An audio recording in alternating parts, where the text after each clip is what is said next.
Have you ever received like 10 glowing compliments on a project and just one tiny critique, but at the end of the day, you were lying in bed obsessing over that single negative comment? Because, I mean, you are definitely not alone. Oh yeah, it is a universally frustrating human experience. But the good news is, well, it doesn't actually have to dictate your reality. Right. So today we are diving into excerpts from John MindfulGym Now and The Ghost We Think to investigate why we so easily let one minor mistake ruin a perfectly good day. And, how to use practical, culturally grounded mindfulness to actually fix it. Yeah, we are going to look at some highly practical tools. They were originally designed for high-stress healthcare professionals, but they really apply to anyone who has, ever felt overwhelmed by their own thoughts. Okay, let's unpack this. I want to start with a concept that texts call the mental filter ghost. Oh, right, the X-ray analogy. Exactly. It's like looking at a chest X-ray and just fixating entirely on one shadowy corner, completely ignoring the rest of the perfectly healthy lung tissue. Yeah, the author describes this as having tunnel vision on a flaw. It is like focusing entirely on a single rainy hour during a wonderful weekend family trip to Malaysia, and then deciding the entire vacation was just ruin. Right, like the whole trip was a disaster. Exactly. You become haunted by this invisible thinking pattern that really distorts how you perceive your life. But I have to push back here, though. Yeah. I mean, calling it a ghost or a thinking error feels a bit harsh, right? Isn't my brain just trying to protect me? Protect you from what, exactly? Well, danger. Like if our ancestors ignored threats to go look at a pretty sunset, they got eaten by tigers. What's fascinating here is that your instinct is spot on. I mean, it literally originates as a survival mechanism. Right, the tiger. Right, but that creates an outdated negativity bias for our modern world. We aren't avoiding tigers anymore. We're catastrophizing over, like, a typo in an email. Oh, I've definitely done that. We all have. Yeah. The texts explain that our brains treat negative experiences like Velcro. They stick immediately. And the positive ones. Like Teflon, they just slide right off. So we end up ruminating on the negative, basically chewing on past mistakes over and over like a cow chewing its cud. Ugh, nobody wants to ruminate like a cow. Right. So if our brains are naturally wired with this sticky Velcro for bad news, and we're prone to chewing the cud on our failures, how do we train ourselves to actually retain the good?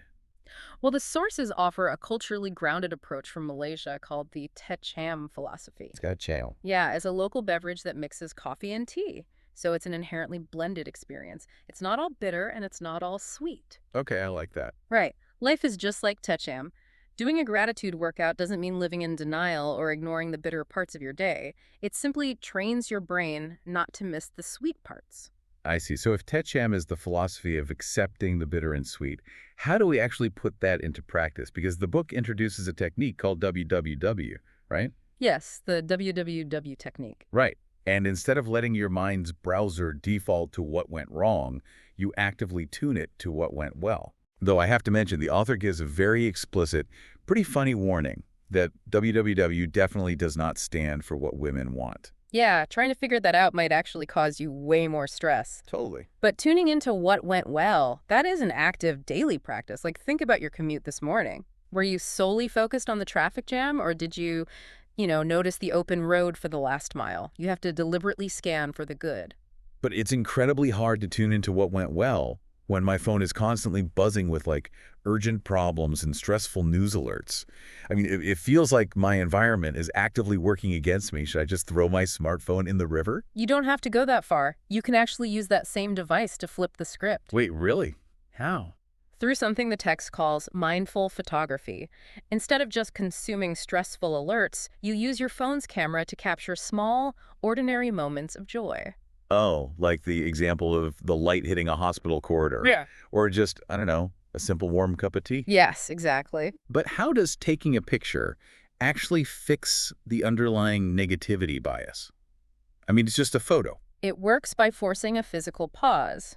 When you frame a photo, you are making an active decision to narrow your focus onto a positive detail. Oh, I see. Yeah, that physical action overrides the Velcro bias because you are deliberately registering positive stimuli.